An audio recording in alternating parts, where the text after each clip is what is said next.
Hello, BookTube. Well, I'm reporting to you live from Bombo Genesis. It's whiteout conditions here in Boston. The public transportation is shutting down. The city is shutting down. People are going home. The municipal offices are closing. The newsroom of the Christian Science Monitor is closed except to emergency personnel. And I imagine in a little while it'll be closed to all of them. There's been reports all over Massachusetts of thunder snow. I think I'm studying. I have apps for barometric pressure and pressure systems of all kinds and radar and all that, and basically the tools that a meteorologist would have as well, only without the corporate media-driven dictate from above for them to exaggerate or downplay. I can just look at the data, and it looks to me like there's a chance that this storm will exceed expectations. It was predicted to go to anywhere from 8 to 10 inches, and it looks to me like there's a chance it might double that. It could be. I could be wrong. One way or another, I'm sort of hunkering down here here at Hyde Cottage. I have tons of books. I have tons of writing to do, tons of reading to do. I have 2 dogs to take care of, and nowhere to go, and no reason to put on pants. So I was settling down with the books and all that, and I realized that that I had a massive used book haul yesterday. Yesterday it was 60 degrees here in Boston and beautiful blue skies. It was like two different seasons, today and yesterday. And I went out and about. The girls were fine in the morning, so I went out and about with my boys and accumulated a huge amount of books as usual. And I got back here and there were a huge amount of books waiting for me in the mail. It's the kind of day I am fully aware of how blessed I am. I am fully aware that there are bookworms out there every bit as hungry for books as I am, who don't have days like this ever. And I have at least once a week, and nothing stops the mail except Sunday. So I'm very grateful, and it's a nice expedient to share that gratitude by sharing the books with people I know are interested in them. And it occurred to me that I haven't done that. I had this stack of great finds yesterday that weren't new books, and I haven't shown them to you, and what's the use of that? so I thought I would. And I'm just going to take you through them. There's quite a few of them, but it shouldn't take too long. Not that we have anywhere to go. The first one is something that I got it in Galley, and I got it in hardcover, and I got it in paperback, and I wrote about it. I loved it to pieces. I don't have it. It disappeared, as usual, as my books do. It's my favorite Joanna Lindsay novel. It's this one, When Passion Rules. That is that is the butt of the waggling at you there. That is the butt of the cover model, Paul Merritt, and it's the story of a girl who ends up being the rightful queen of a tiny little duchy in Europe, and I thought it was fantastic. It's my favorite book of hers. I don't know why I got rid of it, but I found it at a thrift shop for free, so I got it. And the next one is a James Michener novel, but it's not what you think of when you think of James Michener. It's the most uncharacteristic thing he ever did.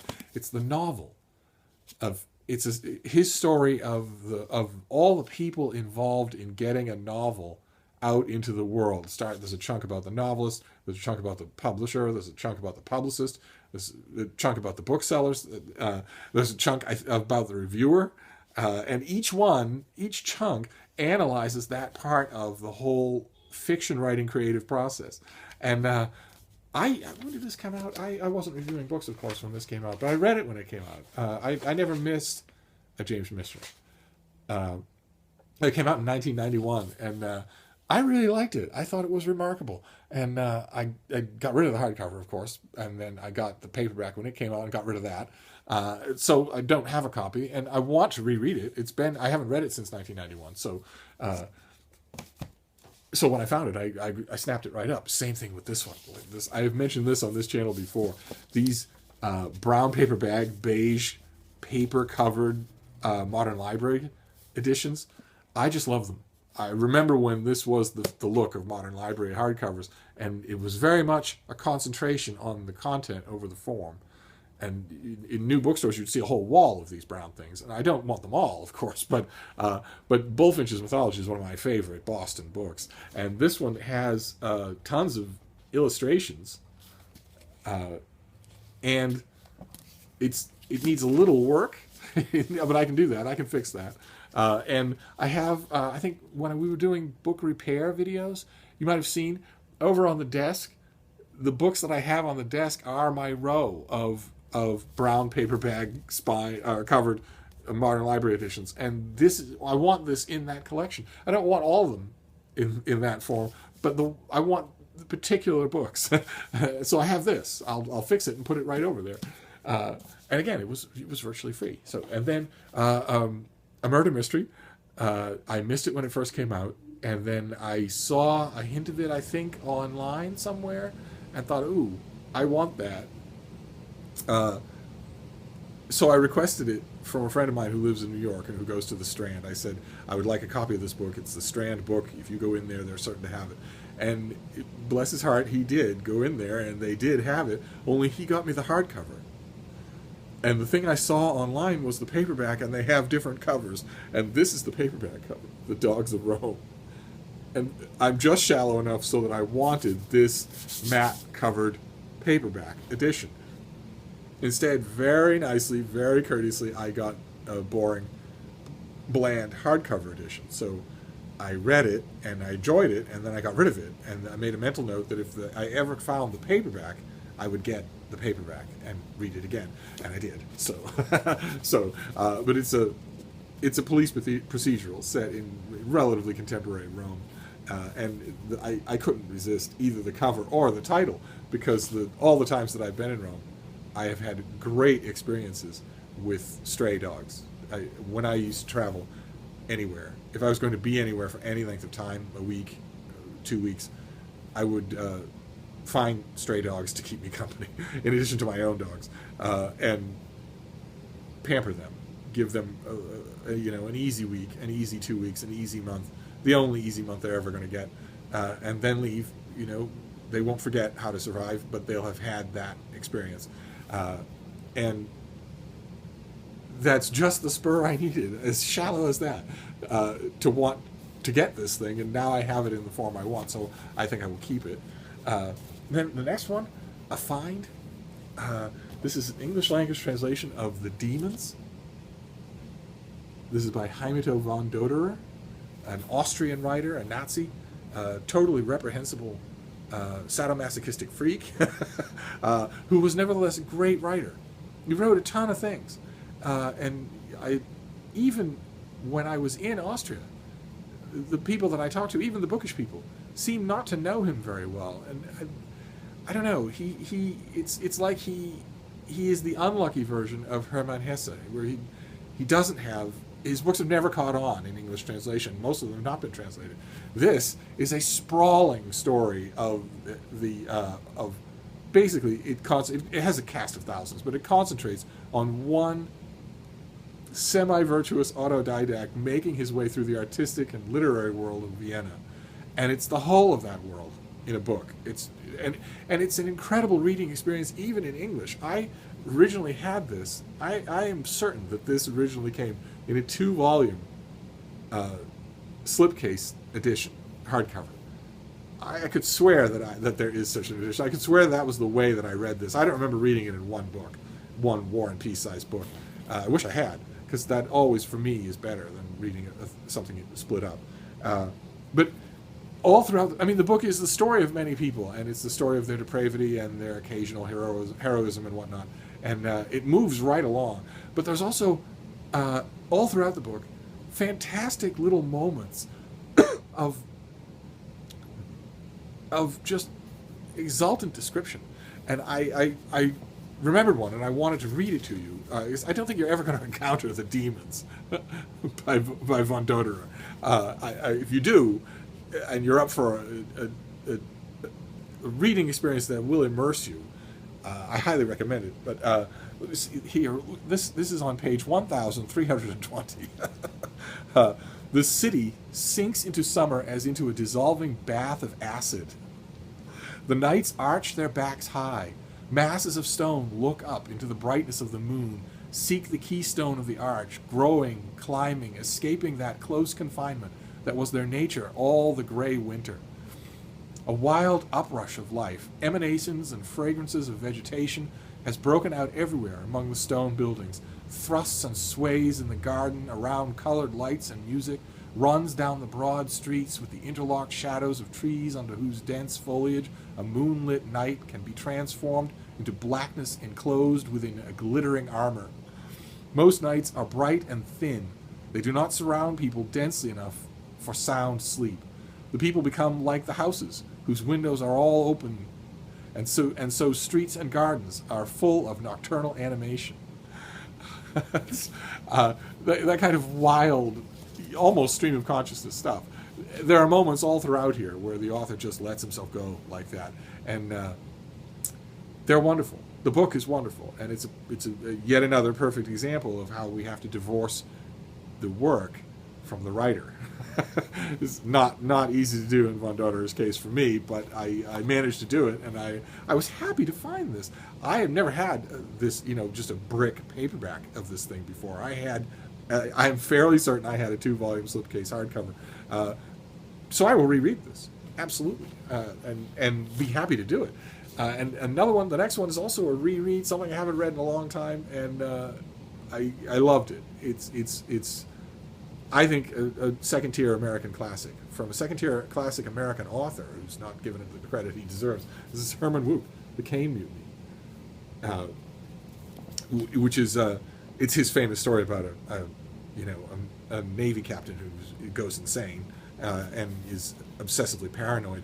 And the thing that people don't remember about it, when they remember the plot, or they might remember the movie, the thing they don't remember about the book is it's high comedy. It's a thing they tend to forget about Wouk just in general. I think because a lot of people think of him as the author of The Winds of War and War and Remembrance, these two bookend massive tomes, historical novel capturing one strand of World War II. Those books are great. They are a lot more than what people give them credit for. They're not just John Jakes on steroids. They have long stretches of greatness to them. This, though, it has the same kind of authoritative sweep to it, but it's also funny. It's the thing that people don't. You think Herman Wouk, you don't think funny. You think the Caine Mutiny, you don't think funny, but it is. And I was happy to see this beautiful trade paperback, so I will reread it. Same thing with the Demons. Same thing with the Dogs of Rome. These are rereads. And then the next one is not fiction, but it's something we've seen on this channel before. And I remember when I brought it up, I thought, I don't have a good copy. Every time I get a copy, I mail it out right away to people who are involved, people who are local and might be interested. And every time I mail out a copy, I think the same thing. I'll see it again at the Brattle. And sure enough, I did. It's Marjorie Stoneman Douglas, The Everglades, Rivers of Grass. Look at that beautiful cover. This is her classic study of the Everglades.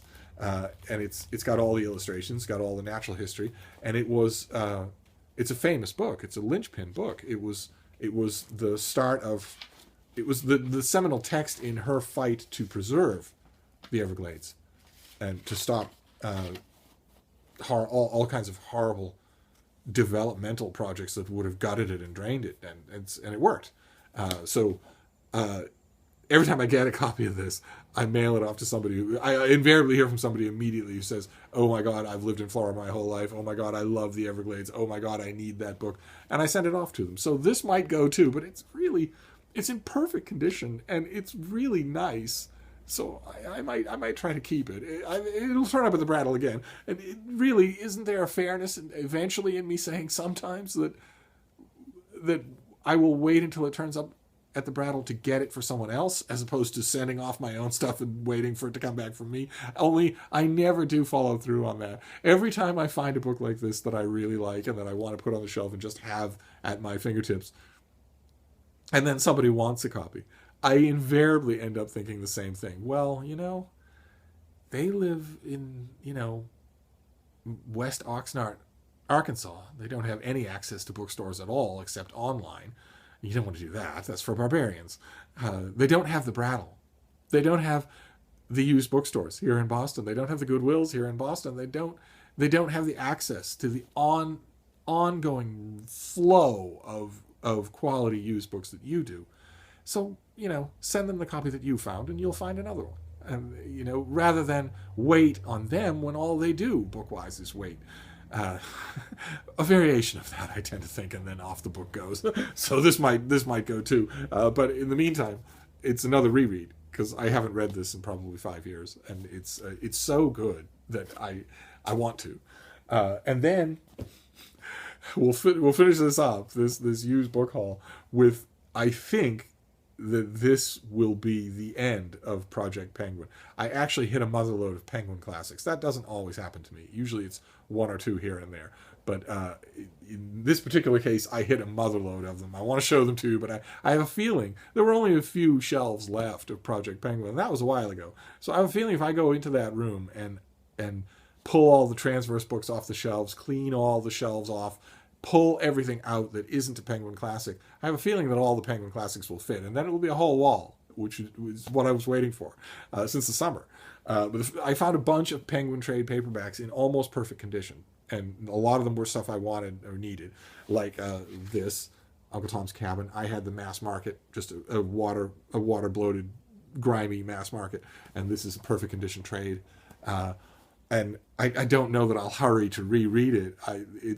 I've never liked it, and I was very happy when James Baldwin said that it's a very bad book. It's not mincing any words and not being highfalutin, just said it's a very bad book, and I tend to agree with that. It's been the subject of modern takedowns left, right, and center. I'm not really sure what it's doing. I'm not really sure what it's doing in American classic school curricula. But I guess they've also been vocal praisers of it. So one way or another, I'm glad to have it, and I will reread it eventually. But I'm not thinking anytime soon. And then I was very happy to find a perfectly clean, beautiful trade of this particular book, "The Praise of Folly" by Erasmus. So this is. I'm very happy to have it. I think I might have one other trade paperback, but I don't think it's in good condition. This one is in fine condition. And then we'll just keep on with the Steve authors here. These two are as Steve authors get. They really are at the heart and soul of my reading. And this is Ovid, and this is the Poems of Exile. And this is a Penguin classic that I have not had. It's the Peter Green translation of the Exile poems. But I had the Peter Green. In fact, I think I still do have it. I have the edition that existed before it became a Penguin Classic. So to have it as a Black Spine Penguin is very nice. I'll have to see if I still have that. But these are the poems that the Roman poet Ovid was at the height of his fame, the height of his renown in the city, when something horrible happened to him, and we still don't know what it is. Those of you who say that history can't keep secrets. Ovid says that he saw something that he shouldn't have seen and was exiled to Thomas on the Black Sea, far past the edge of the Roman Empire at the time, the middle of nowhere, Ultima Thule for the day. Didn't know the language of the people there. There was no culture there. There was no mail there. There were no books there, and he stayed there. He wrote pleading letters back home, and he wrote pleading poems. The Exile poems are heartbreaking, begging to be reinstated, begging to be allowed to return, and it never happened. The Emperor Augustus, who was the one who banished him, died, and his successor Tiberius did not bring Ovid back. He let him die there, and we have all sorts of tantalizing hints from the Exile poems of what Ovid was doing that whole time. Did he fall in love? Did he learn the language of Thomas? Did he write a work in that language that wasn't saved? Because, of course, the technology, the history is against you for having any work saved. The only reason that his poems were saved is because they ended up in Rome, where there was a whole street in the Suburra that was entirely devoted to copyists. That's all they did. People would go first thing in the morning and make copies all day long, and then close up shop and go up the next day and make copies all day long. And you do that, if you saturate the ground with handwritten copies, you up the chances that they will survive, that some of them will survive. Doesn't always work. Catullus almost didn't survive, and he had plenty of copies in his day. But it usually does. And in Thomas there was no apparatus like that. There were no copy houses, so it's entirely possible that Ovid wrote stuff there that doesn't survive. But these do, and they're amazing. There's not much like them in Western literature, so I was very happy to find a Penguin Classic of this particular translation, since Peter Green and I go back a bit. And then the next one, also Roman, but not quite so much, not quite so high in Steve's estimation. I got it mainly for the introduction to the notes. This is On the Good Life by Cicero. This was his an example of he when he was out of favor with the political elite in Rome. He spent his time in his villa writing pop philosophy. And, as you might be able to guess from that description, the books are almost unendurably tedious. But they are full of snippets and bits and pieces that are interesting inadvertently. Cicero was never interesting intentionally, but he was often interesting inadvertently, because he will quote from something that we don't have anymore. He'll reference some event in his current affairs that we don't know anything about except from that reference, or that we don't know enough about, so the reference is tantalizing.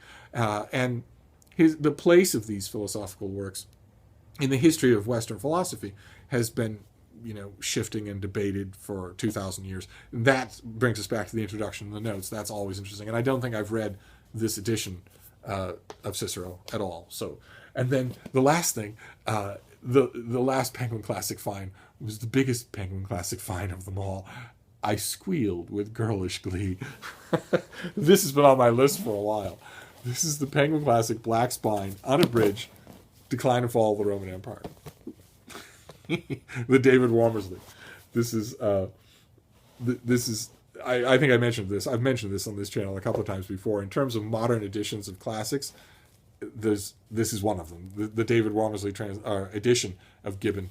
He scours the work and exhaustively cleans it and annotates it. It's the kind of loving, scholarly edition of a work that a work is lucky to get, and to have it happen with a work this big, and then gain the patronage of a publisher as big and well regarded as Penguin, is just awesome. So they originally brought it out in a beautiful, gigantic boxed slipcase hardcover edition of the three, and then they brought out the 3-volume Black Spine Penguins, and I had them once upon. You've heard this song a million times. I had them once upon a time. I loved them. I read my way through the set, and then they disappeared. Somehow they disappeared. I don't know how that happens, but they did.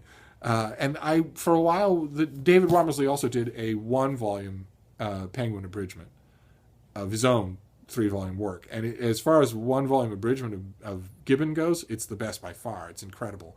And for a long time, I contented myself with that if I wanted to go back to Gibbon, because, in fairness, in fairness to abridgers, you don't often hear me praise them on this channel, but in fairness, there are huge chunks of Gibbon's trilogy that, aside from his thunderously glorious prose style, there isn't a conceivable reason why anyone would read them. 250 pages on the agriculture of Dacia during the reign of Emperor Trajan.